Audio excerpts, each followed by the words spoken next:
सभी को आप देख रहे हैं इकोनॉमिक्स सॉल्यूशन और आज पार्ट 2 हम मैक्रो इकोनॉमिक्स का कवर करने जा रहे हैं। इसमें इम्पोर्टेंट पॉइंट हम डिस्कस करेंगे क्योंकि जो भी महत्वपूर्ण क्वेश्चन है, चाहे वो इन्फ्लेशन के कांसेप्ट से हैं या फिर मॉनेटरी एंड फिस्कल पॉलिसी की इफेक्टिवनेस है, मैक्रो इकोनॉमिक्स की डायनामिक्स है या आईएसएलएम पॉलिसी की जो इफेक्टिवनेस है और लास्ट में इसमें हम कवर अप करेंगे ओपन इकोनॉमी जिसमें मोंडेल फ्लेमिंग का मॉडल भी है, बिज़नेस साइकिल ये सारे के सारे तमाम टॉपिक डिस्कस करेंगे, जिसके जो इम्पोर्टेंट क्वेश्चन आपके लिए का जो स्कोरिंग है आपकी नेट और जेआरएफ एग्ज़ाम में, वो आप मैक्सिमाइज़ कर सकते हैं और not only JRF and net, आप किसी भी अदर एग्ज़ाम की प्रिपरेशन कर रहे हैं, तो यहाँ से संबंधित क्वेश्चन बनने की संभावना पूर्ण रहती है। तो प्लीज़ कांसेप्ट को ध्यान दें और पहला जो क्वेश्चन है आप देख पा रहे होंगे डिसइन्फ्लेशन मीन्स क्या जो है वो दर्शाता है और fall in this is price ठीक है तो फॉल इन प्राइस लेवल में होता है reduction in the rate of interest होता है इन्फ्लेशन होता है जीरो इन्फ्लेशन होता है या फिर हाइपर इन्फ्लेशन होता है so zero inflation there is no inflation ठीक है हाइपर इन्फ्लेशन बहुत ज़्यादा इन्फ्लेशन बहुत ज़्यादा तेज़ी से इंक्रीज कर रहा है फॉल इन प्राइस लेवल तो डिसइन्फ्लेशन का मतलब होता है कि जो प्राइसेस फॉल होते हैं या फिर और reduction in the rate of inflation तो दो इंपॉर्टेंट चीज़ें सो इन्फ्लेशन की रेट जब कम होती है उसको जो है क्या कहते हैं डिसइन्फ्लेशन बोला जाता है अगला है cost push inflation occurs due to किसकी वजह से कॉस्ट पुश इन्फ्लेशन जो है होता है तो यहाँ पे है इंक्रीज इन एग्रीगेट डिमांड नहीं इसकी वजह से नहीं होता है ठीक है कॉस्ट पुश एग्रीगेट डिमांड की बढ़ने से नहीं होता है उसके बाद इंक्रीज इन इनपुट कॉस्ट या जैसे जिसमें बेस एंड ऑयल आजकल देख रहे होंगे कि ऑयल के प्राइसेस बढ़ने से बहुत सारी जो इन्फ्लेशन आप देख पा रहे होंगे इकोनॉमी में इंक्रीज हो रहा है वर्ल्ड लेवल पे जो है इकोनॉमी टर्मोल हो रहा है इसके इंक्रीज इन मनी सप्लाई ठीक है तो मनी सप्लाई भी नहीं है इसमें और डिक्रीज इन टैक्सेस भी नहीं है तो इसमें राइट आंसर इज सेकंड जिसमें इंक्रीज इन जो कॉस्ट जो बेजिस है या ऑयल की वजह से सप्लाई शॉक साइड के शॉक रहते हैं क्वेश्चन नंबर 53 है open market operations refers to ठीक है buying and selling government securities या चेंजिंग द डिस्काउंट रेट या फिर changing the reserve requirements and currency printing ठीक है तो ये हमारे ओपन मार्केट ऑपरेशन जो होता है बेसिकली ये मॉनेटरी पॉलिसी का एक टूल है ठीक है मॉनेटरी पॉलिसी का टूल है तो मॉनेटरी पॉलिसी के जो क्वांटिटेटिव टूल्स है ठीक है qualitative and quantitative two type के टूल्स हैं वहाँ से ये क्वेश्चन पूछेगा और संभावित रहता है कि क्वालिटेटिव टूल्स कौन से होते हैं क्वांटिटेटिव कौन से रहते हैं डायरेक्टली इनडायरेक्टली में किसी भी ढंग से क्वेश्चन पूछा जा सकता है तो इसका जो राइट आंसर है वो है वन क्योंकि बाइंग एंड सेलिंग गवर्नमेंट के द्वारा सिक्योरिटी की जाती है जिसकी वजह से जो ऑलरेडी मार्केट में जो कैश इनफ्लो हो रहा होता है ये लिक्विडिटी होती है उसको क्या किया जाता है एब्जॉर्ब किया जाता है ठीक है एब्जॉर्ब किया जाता है जिसकी वजह से ऑटोमेटिकली वहाँ पे प्राइसेस डाउन होने स्टार्ट हो जाते हैं क्योंकि लोगों के पास कैश कम रहता है अगला क्वेश्चन है if the required reserve ratio ठीक है सी आर दे रखा है रिक्वायर्ड रिजर्व रेशो दे रखा है 10% दे रखा है ठीक है और इन द मनी मल्टीप्लायर तो उसमें जो है मनी मल्टीप्लायर क्या होगा तो इसमें बहुत इजी सा क्वेश्चन है क्योंकि अगर आपको फॉर्मूला आता है मनी मल्टीप्लायर का फॉर्मूला क्या है मनी मल्टीप्लायर का फॉर्मूला है कि आप देख पा रहे होंगे कि 1 is equal to required reserve ratio ठीक है तो 1 के डिवाइडेड में कितना रिक्वायर्ड रिजर्व रेशो कितना है 0.110 है ठीक है तो डिवाइड करने के बाद आपके पास क्या आ जाएगा आप इसको जो है यहाँ से 0 लगा देंगे यहाँ आपके पास ऑलरेडी तो कितना आ जाएगा 10 आ जाएगा तो राइट आंसर इज 10 ठीक है तो ये कभी भी आपसे रिक्वायर्ड रिजर्व रेशो से आ सकता है CRR से आता है SLR से आ सकता है किसी भी ढंग से आपसे क्वेश्चन पूछा जा सकता है प्लीज़ तो इस बात का ध्यान रहे अगला क्वेश्चन है The Taylor rule suggests that central bank should adjust interest rates based on तो जो वो क्या बोलते हैं टेलर रूल आया था 1993 में बेसिकली ठीक है तो उनके अनुसार जो है क्या बेसिक है जो एडजस्ट करता है तो ये ऑप्शंस है इन्फ्लेशन ओनली को करता है या फिर आउटपुट गैप को करता है या फिर both inflation and output gap को करता है या लास्ट का एक्सचेंज को बहुत इंपॉर्टेंट क्वेश्चन है मैं बार बार बोल रहा हूँ कि यहाँ से संभावित क्वेश्चन रहता है ऐसे क्वेश्चन चाहे वो कोई सा भी एग्जाम हो लेकिन आप मैक्सिमाइज कर सकते हैं यहाँ से तो यहाँ पे जो राइट आंसर है सी थर्ड नंबर का जो है वो क्योंकि वो क्या कहते हैं वो बोलते हैं उनके अनुसार टेलर रूल क्या जो मेन है is equal to inflation interest rate this is I is nothing but nominal rate of interest and R का स्टार लग जाएगा because it is nothing but rate of interest and आपका जो क्या है वो रियल रेट ऑफ इंटरेस्ट है, मतलब सॉरी रियल नहीं, पोटेंशियल, ठीक है, तो पोटेंशियल है, और ये आपका इन्फ्लेशन शो करता है। और प्लस यहाँ पे आ जाएगा 0.5 जो इन्होंने वो कॉफिशिएंट माना था, और यहाँ पे अ, इन्होंने जो है एक्चुअल जो इन्फ्लेशन है उसको किससे माइनस किया था, जो हमारे पास पोटेंशियल है, ठीक है, तो संभावित कितनी है, ठीक है, और इसको क्या करेंगे प्लस इसमें 0.5 प्लस उसमें क्या किया इन्होंने, y माइनस वाई का पोटेंशियल, तो एक्चुअल जो आपका आउटपुट हो रहा है इकोनॉमी में which is represented through the income, तो ये जो वाई स्टार है इसकी द्वारा पोटेंशियल है, तो ये यहाँ पे डिफरेंस था। प्लीज़ ये मार्क कर लें कि ये 1993 में दिया गया था, और ये फार्मूला भी याद रख लें क्योंकि उन्होंने अब बात करते हैं मॉनेटरी एंड फिस्कल पॉलिसी की। इन लिक्विडिटी ट्रैप मॉनेटरी पॉलिसी, तो लिक्विडिटी ट्रैप की स्थिति में मॉनेटरी पॉलिसी कैसी रहती है, ठीक है, दिस इज ऑल, ये क्वेश्चन बहुत बार बार पूछा जाता है, और ये आईएस कर्व है, यहाँ पे एलएम कर्व बन जाएगा, क्योंकि कैसा लिक्विडिटी ट्रैप का मतलब है इट इज़ परफेक्टली इलास्टिक इस सर्टेन पॉइंट के बाद, क्योंकि इस पॉइंट के बाद देख पा रहे होंगे, तो यहाँ पे जो है या मोस्ट इफेक्टिव रहता है, मॉडरेटली इफेक्टिव रहता है, अनप्रिडिक्टेबल रहता है, तो कम्प्लीटली इनइफेक्टिव रहता है, क्योंकि वहाँ पे कोई भी अगर रेट ऑफ इंटरेस्ट इम्पोज किया जाएगा किसी प्रकार का, तो वो लोगों के द्वारा क्या किया जाता है, कैश में रखा जाता है, ठीक है, तो वो प्रेफर करते हैं कैश। सो इसलिए यहाँ पे किसी प्रकार का जो इफेक्टिवनेस शो नहीं की जा की पाता, जो कि हो सकती है मॉनेटरी पॉलिसीज, तो monetary policy in fact completely ineffective रहता है। Crowding out effect occurs when, तो क्राउडिंग आउट इफेक्ट की स्थिति कब रहती है, जब government borrowing raises the interest rate and reducing the private investment, right, या private investment replace the government spending, या मॉनेटरी पॉलिसी क्राउड आउट, ये तो नहीं करता है क्योंकि फिस्कल पॉलिसी में मेन होता है एक्सपोर्ट और क्राउड आउट इंपोर्ट, तो ये नहीं है, तो इसका जो राइट आंसर है 57 का, वो क्योंकि गवर्नमेंट जो बोरोइंग्स है वो क्या करता है, क्योंकि जब डिमांड ज़्यादा बढ़ेगी, जो डिमांड ऑटोमेटिकली गवर्नमेंट बोरोइंग की बढ़ जाती है, और इंटरेस्ट रेट क्या हो जाता है, ऊपर हो जाता है, और जब इंटरेस्ट रेट ऊपर हो जाता है तो जो प्राइवेट इन्वेस्टमेंट की जो पॉसिबिलिटी रहती है इकोनॉमी में, वो डाउन होनी चाहिए, क्योंकि हाई रेट ऑफ इंटरेस्ट में कोई भी लोन लेना पसंद नहीं करता है, क्योंकि कॉस्ट जो है उनकी क्या हो जाती है, ज़्यादा हो जाती है। अगला जो क्वेश्चन है 58 का, वो है quantity theory of money is expected as, ठीक है, तो quantity theory of money expected as क्या बोला गया है, इसमें बोला गया है कि 1 = MB, ठीक है, PY है ऑप्शन 1, ठीक है, या फिर आपके पास MB+B+P+Y, ठीक है, दूसरा ऑप्शन ही है, या फिर थर्ड है वो M=KPY, ठीक है, M=KPY, ठीक है, तो ये आपके पास है, या बोथ 1 एंड थर्ड आपके पास इसमें दे रखा है। सो इसका जो राइट आंसर रहने वाला है वो है, आप देख पा रहे होंगे कि इसमें बोथ 1 एंड 3 है, ठीक है, क्योंकि अगर हम देखेंगे 1 का है फिशर का इक्वेशन, ठीक है, जो फिशर ने दिया था MB=PY, और जो ये M=KPY है ये कैम्ब्रिज ने दिया था, ठीक है, तो ये ध्यान देने वाली बात है, ये क्वेश्चन किसी भी ढंग से पूछा जा सकता है, तो यहाँ पॉसिबिलिटी ऑलवेज रहती है, तो राइट आंसर इज 4। अगला क्वेश्चन है an increase in the discount rate by the central bank leads to, ठीक है, तो डिस्काउंट रेट जो होता है बेसिकली कि गवर्नमेंट के सॉरी आरबीआई के द्वारा जो है वो किया जाता है, और डिस्काउंट का मतलब होता है जो तो इसमें एक्सपेंशन ऑफ मनी सप्लाई होती है, ठीक है, तो अगर रिड्यूस कर दिया, ठीक है, तो मतलब क्या हुआ कि रेट ऑफ इंटरेस्ट जो है वो डाउन डाउन हो जाएगा, ठीक है, या फिर उसमें contractionary of monetary policy show करता है, या no change in monetary policy होता है, या फिर इंक्रीज इन गवर्नमेंट स्पेंडिंग होता है, तो इसका जो राइट आंसर रहने वाला है, क्योंकि अगर यहाँ पे क्या किया गया है an increase in discount rates bye the central bank, ठीक है, तो सेंट्रल बैंक के द्वारा हायर डिस्काउंट रेट का मतलब क्या होता है, बोरोइंग रिजर्व है, रिड्यूसिंग मनी सप्लाई करेगा, तो यहाँ पे कॉन्ट्रैक्शन ही करेगा, ठीक है, कॉन्ट्रैक्शन मनी सप्लाई को क्या कर देगा, क्योंकि discourage the bank borrow reserve रखने में क्या करेगा, डिस्करेज करेगा, इसलिए वजह से क्या होगा कि बैंक के पास जब पैसा कम होगा, money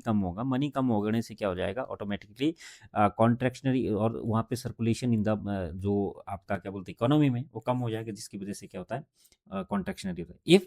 the central bank sells government bonds in the open market, ठीक है, सेंट्रल बैंक जो है गवर्नमेंट के बॉन्ड्स को उसमें ओपन मार्केट में क्या करता है, सेल करता है, तो उस स्थिति में एलएम कर्व क्या रहेगा, ठीक है, एलएम कर्व शिफ्ट हो जाएगा, सो शिफ्ट राइटवर्ड होगा, या फिर शिफ्ट लेफ्टवर्ड होगा, या फिर बिकम स्टीपर होगा, या बिकम फ्लैटर होगा, तो क्वेश्चन नंबर 16 है, क्योंकि देखिए ध्यान देने वाली बात है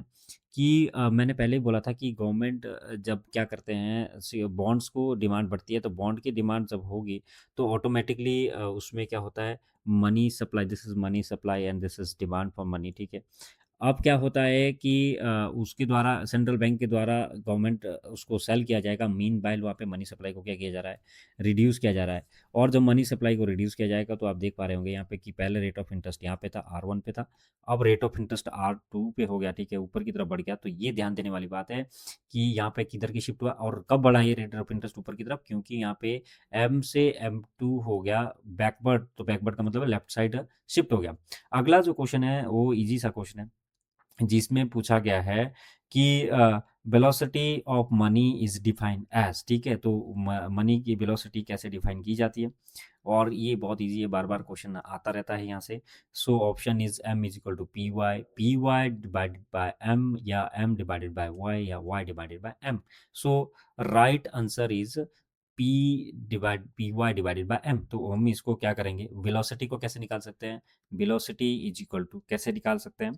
प्राइस इंटू वाई, ठीक है, टोटल आउटपुट जो हम लेते हैं, और डिवाइड किससे करेंगे, M से करेंगे। सो इस केस में हम देख सकते हैं कि money times turns over year किस ढंग से कर सकता है। तो ये सीधा सीधा क्वेश्चन देखने में इजी लगता है, लेकिन चांसेस ज़्यादा रहते हैं कि ये क्वेश्चन पूछा जाता है और घुमा फिरा के किसी भी ढंग से पूछ सकते हैं। अगला जो हमारा है ISLM पॉलिसी इफेक्टिवनेस, इसमें जो देखा क्वेश्चन नंबर 62 है, is the ISLM model if the government increases the spending and the central bank simultaneously increases money supply to keep rate of interest constant, ठीक, the crowd out effect is, ठीक है। तो ध्यान से आपने समझना है क्वेश्चन को, और क्वेश्चन को समझने की कोशिश करने के बाद इसकी कोशिश करें कि क्या ये क्वेश्चन आपसे सॉल्व हो पा रहा है, कोशिश करें, और सॉल्व जब आप करेंगे तो आपका कॉन्फिडेंस और ज़्यादा बढ़ जाएगा। तो पहला क्या बोला गया है कि ISLM मॉडल में गवर्नमेंट इंक्रीजेस स्पेंडिंग करता है, गवर्नमेंट को क्या करता है, इंक्रीज करता है government spending, and the central bank simultaneously increase the money supply. तो सेंट्रल बैंक भी मनी सप्लाई को क्या करता है, इंक्रीज करता है, to keep the rate of interest constant. तो क्राउडिंग आउट इफेक्ट क्या हो जाएगा भाई, ये ध्यान देने वाली बात है कि साइमल्टेनियस तो कंप्लीट हो जाएगा, या फिर पार्शियल हो जाएगा, या नेगेटिव रहेगा, या जीरो रहेगा। तो ए इज द, सो इसका जो राइट आंसर है वो ए है, ठीक है, वन, ठीक है, one is the right answer, because क्योंकि अकोमोडेटिंग जो होता है, अकोमोडेटिंग, ठीक है, या जो मॉनेटरी पॉलिसी होती है MP, ठीक है, तो उसमें क्या होता है कि प्रिवेंट रेट ऑफ इंटरेस्ट को क्या करता है, वो राइज होने से बचाता है। एंड सो नो, जब वो रेट ऑफ इंटरेस्ट आपका ऊपर नहीं बढ़ा है, ऑटोमेटिकली क्या हो जाएगा, क्राउडिंग आउट इफेक्ट नहीं रहेगा। अगला क्वेश्चन है monetary policy transmission mechanism, very very important है। मॉनेटरी पॉलिसी ट्रांसमिशन मैकेनिज्म क्या होता है, ये क्वेश्चन भी बार बार पूछा जाता है। तो केंजियन थ्योरी में ऑपरेट्स प्राइमरीली थ्रू किसके थ्रू करता है, एक्सचेंज रेट के थ्रू नहीं करता है, क्योंकि वो बात नहीं करते थे, या मनी सप्लाई डायरेक्टली उसकी भी वो बात नहीं करते थे, या स्टॉक प्राइसेस के द्वारा भी नहीं ऑपरेट होता था। तो right answer is rate of interest, क्योंकि उन्होंने बोला था कि इंटरेस्ट रेट ही जो कि इसमें, क्योंकि डिमांड फॉर मनी आप देख रहे होंगे स्पेकुलेशन वाला, तो इसमें rate of interest he main factor है जो कि आपका मॉनेटरी पॉलिसी का ट्रांसमिशन मैकेनिज्म फॉलो करता है, ठीक है। अगला क्वेश्चन है under floating exchange rates which policy is more effective. तो एक्सचेंज रेट जो है दो टाइप का होता है, ठीक है, फ्लोटिंग, ठीक है, जिसको फ्लेक्सिबल भी बोलते हैं, ठीक है, फ्लेक्सिबल एंड फिक्स्ड, ठीक है, या फिर एक इनका दोनों का वर्जन होता है मैनेज्ड, ठीक है, मैनेज फ्लोटिंग सिस्टम, जो इंडिया में फॉलो अप किया जाता है। ध्यान रहे इस बात में, इंडिया में ये वाला फॉलो होता है। तो क्वेश्चन 64 में है कि under floating exchange rate system which policy is effective, तो कौन सी पॉलिसी जो है इफेक्टिव होती है। तो इसका जो राइट आंसर है वो आप देख पा रहे होंगे कि इसमें फिस्कल पॉलिसी बोला गया है, या फिर मॉनेटरी पॉलिसी है, या उसमें बोथ इक्वली है, या फिर नाइदर, कोई सा भी नहीं है। तो इसमें जो देखिए, क्योंकि फ्लोटिंग एक्सचेंज रेट सिस्टम है, और ये बेसिकली जो है जब हम कोशिश देखते हैं BOP क्या कैसा जो बिहेव कर रहा है, तो एक्सटर्नल उसके लिए ऑलवेज क्या किया जाता है, मॉनेटरी पॉलिसी इंप्लीमेंट की जाती है। और अगला जो क्वेश्चन है वो है under fix exchange rate system, पहला था फ्लोटिंग था, अब कौन सी जो है फिक्स्ड एक्सचेंज सिस्टम है। तो फिक्स्ड एक्सचेंज रेट सिस्टम में क्या होता है कि इसमें मैनेज्ड होता है, ठीक है, तो मैनेज्ड होता है और इंटरवेंशन होता है। जो इंटरवेंशन किया जाता है वो गवर्नमेंट के द्वारा हो या फिर RBI के द्वारा हो, ठीक है, RBI के दोनों का इंटरवेंशन रहता है। और ये इंटरवेंशन बेसिकली किसके थ्रू किया जाता है, फिजिकल पॉलिसी, मॉनेटरी पॉलिसी, या बोथ इक्वली। तो इसमें right answer is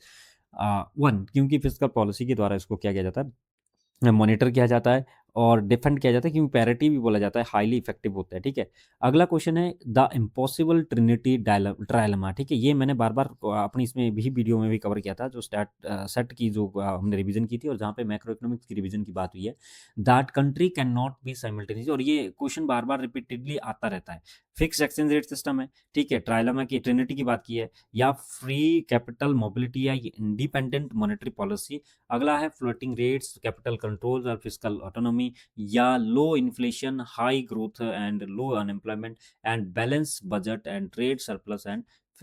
full employment. So right answer इसका रहने वाला वन, क्योंकि मैंने पहले बोला था कि फिक्स्ड एक्सचेंज रेट सिस्टम है, प्री मोबिलिटी है ऑफ कैपिटल है, और इंडिपेंडेंट मॉनेटरी पॉलिसी है। तो ये जो ट्रायलेमा है, ये वो डिस्कस भी किया था मैंने। अगला है मार्शल, बहुत फेमस क्वेश्चन है, Marshall Lerner condition states that devaluation improves trade balances. कब करता है वो, देख आप इसको इसके ऑप्शन देख सकते हैं, जैसे sum of export and import elasticity is greater than one, या फिर sum of elasticity is less than one, या export elasticity greater than one है, या import elasticity greater than one है। तो इसका जो राइट आंसर रहने वाला है वो है वन, क्योंकि जब दोनों की एक्सपोर्ट और इंपोर्ट की इलास्टिसिटी क्या हो जाती है, ग्रेटर देन वन, तो वहाँ पे डिवेल्यूएशन अभी किसी कंट्री के द्वारा किया जाता है किसी करेंसी का, तो डेफिनेटली वो क्या रहता है, ट्रेड बैलेंसेस को इंक्रीज करता है। अगला क्वेश्चन है जो बहुत फेमस है, जो बार बार रिपीटेडली पूछा जाता है, चाहे वो मार्शल लर्नर कंडीशन का हो, ये क्वेश्चन भी रिपीटेडली देखा गया है, चाहे वो सेट हो, चाहे वो नेट हो, चाहे अदर जो भी रिलेटेड इकोनॉमिक्स से रिलेटेड जितने भी एग्जाम होते हैं, उसमें ये क्वेश्चन हमेशा घूम फिर के आता ही आता है। तो J curve suggest that after depreciation the trade balance, ठीक है। तो जे कर्व जो है कंसेप्ट दिया था, इसमें क्या है कि इनिशियल में वो क्या करता है, जे कर्व कैसे बनता है, ये इनिशियल में डिक्लाइन करता है, लेकिन उसका इंप्रूव होता है। तो इंप्रूव इमीडिएटली नहीं होता है, और ऑलवेज वर्सन करता है नहीं होता है, ऑलवेज इंप्रूव नहीं होता है। तो इनिशियली वर्सन होता है, यहाँ देख पा रहे होंगे जे कर्व कैसे बनता है, दिस इज लाइक, ठीक है। तो ये इनिशियल में क्या हो रहा है, नीचे की तरफ फॉल कर रहा है, मतलब यानी कि वर्सन हो रहा है, उसके बाद बिगड़ रहा है, मतलब ठीक है, स्थिति ठीक नहीं है, देन उसके बाद आप देख पा रहे होंगे कि ये क्या करता है, इंप्रूव करता है। तो this is the right answer, second is right answer, ठीक है। अगला क्वेश्चन है in the Mundell-Fleming model with perfect capital mobility the and floating rates, ठीक है। तो यहाँ परफेक्ट मोबिलिटी क्वेश्चन भी रहता है कि मुंडल फ्लेमिंग मॉडल जो है परफेक्ट कैपिटल मोबिलिटी की बात करता है, अजम्पशन की ब्याह पे भी क्वेश्चन रहता है, या फिर वो कैसी एक्सचेंज रेट सिस्टम बात करता है, expansion monetary policy leads to, ठीक है। तो वो लीड कैसे करती है, इसमें ऑप्शंस है output increase and capital depreciation, ठीक है। Second output increase and currency appreciation, या फिर नो चेंज इन आउटपुट, या आउटपुट डिक्रीज होता है। तो ध्यान देने वाली बात है कि इसमें डायरेक्टली पूछा गया कि इसमें होता क्या है कि आउटपुट इंक्रीज करता है एंड इंक्रीज करेंसी डेप्रिशिएट होती है। जैसे आउटपुट इंक्रीज होगा तो करेंसी क्या होती है, डेप्रिशिएट होती है। तो ये क्योंकि होता होता इसलिए है क्योंकि आईएस कर्व क्या होता है, शिफ्ट करता है, ठीक है, और कैपिटल इनफ्लो बढ़ता है। आईएस कर्व क्या होगा, शिफ्ट होगा, कैपिटल इनफ्लो क्या हो जाएगा, कैपिटल इनफ्लो इंक्रीज हो जाएगा। और जब कैपिटल इनफ्लो इंक्रीज होगा तो ये ऑटोमेटिकली क्या करता है, ये इसी वजह से जो है तो डेप्रिसिएशन कैपिटल आउटफ्लो होता है, सॉरी कैपिटल आउटफ्लो होता है, और उससे क्या होता है, नेट एक्सपोर्ट इंक्रीज होता है। अगला क्वेश्चन है under the fixed exchange rate if capital is perfectly mobile expansionary fiscal policy leads क्या करती है। तो एक्सपेंशनरी फिस्कल पॉलिसी जो इस केस में increase in output and no change in the rate of interest, ठीक है, ध्यान रहे इस बात का। अगला क्वेश्चन है जो हमारे पास जो इम्पोर्टेंट चीज़ था यहाँ पे सारी की सारी जो अगला क्वेश्चन है वो है ये जितने भी क्वेश्चन हमने कवर अप किए 70 से अभी और भी करेंगे, बात करते हैं इन क्वेश्चंस की, और उसके आधार पर हम देखेंगे कि क्या होता है, क्योंकि जितने भी क्वेश्चन हमने कवर अप किए हैं वो क्वेश्चन बेनिफिशियल रहे हैं, और इसके आधार पर जो है आप कवर अप कर सकते हैं जितने भी क्वेश्चन थे। ध्यान दें और धन्यवाद।